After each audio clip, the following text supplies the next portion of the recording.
আসসালামু আলাইকুম প্রিয় শিক্ষার্থী ভাই বোনেরা, যারা অনার্স পরীক্ষা দিচ্ছে তাদের জন্য সুখবর।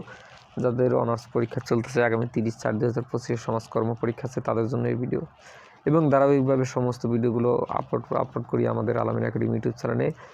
অবশ্যই যারা সাবস্ক্রাইব করেননি, চ্যানেলটি একটু ঘুরে দেখে আসো, সাবস্ক্রাইব করে রাখো, তোমাদেরই কাজে লাগবে। তো চলো আজকের সাজেশনটা আগে শুরু করি।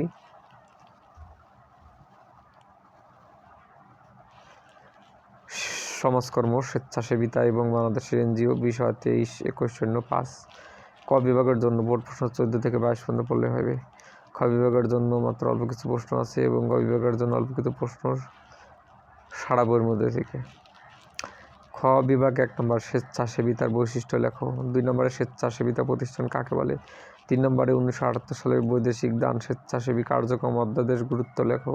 4 নম্বরে জাতীয় সমাজ কল্যাণ পরিষদ কি। 5 নম্বরে জাতীয় সমাজ কল্যাণ পরিষদের সমস্যা আলোচনা। ডান পাশে পৃষ্ঠা নম্বর দেওয়া আছে উত্তরের জন্য, যাতে ব্যতিক্রম নতুন বেছে তারা পাবে। আর যারা নাই তারা কী করবে, গুগলে সার্চ করবে অথবা পুরনো হাতে যে বই আছে সেই বই থেকে দেখে নেবে, সূচিপত্র থেকে। 4 নম্বরে জাতীয় সমাজ কল্যাণ পরিষদের লক্ষ্য উদ্দেশ্য কী। 7 নম্বরে সরকারি অনুদান কর্মসূচি কী। 8 নম্বরে গ্রামীণ ব্যাংকের মূলনীতি কী। 9 নম্বরে বাংলাদেশের বহুমিত্র সমিতির পটভূমি কী। 10 নম্বরে বাংলাদেশের বহুমিত্র সমিতির উদ্দেশ্য।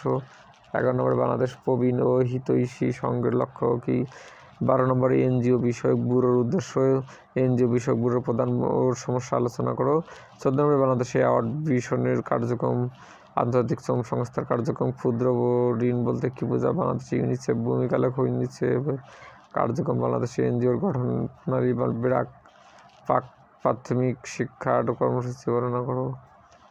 তারপরে 1 বিভাগের বাংলাদেশে আর্থসামাজিক উন্নয়নের স্বেচ্ছাসেবী সংগঠনের ভূমিকা আলোচনা।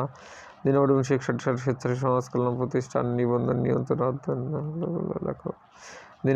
3 নম্বরে বৈদেশিক দান স্বেচ্ছাসেবী কার্যক্রম বিধি অর্ডিন্যান্স 1978-এর বিবরণ দাও।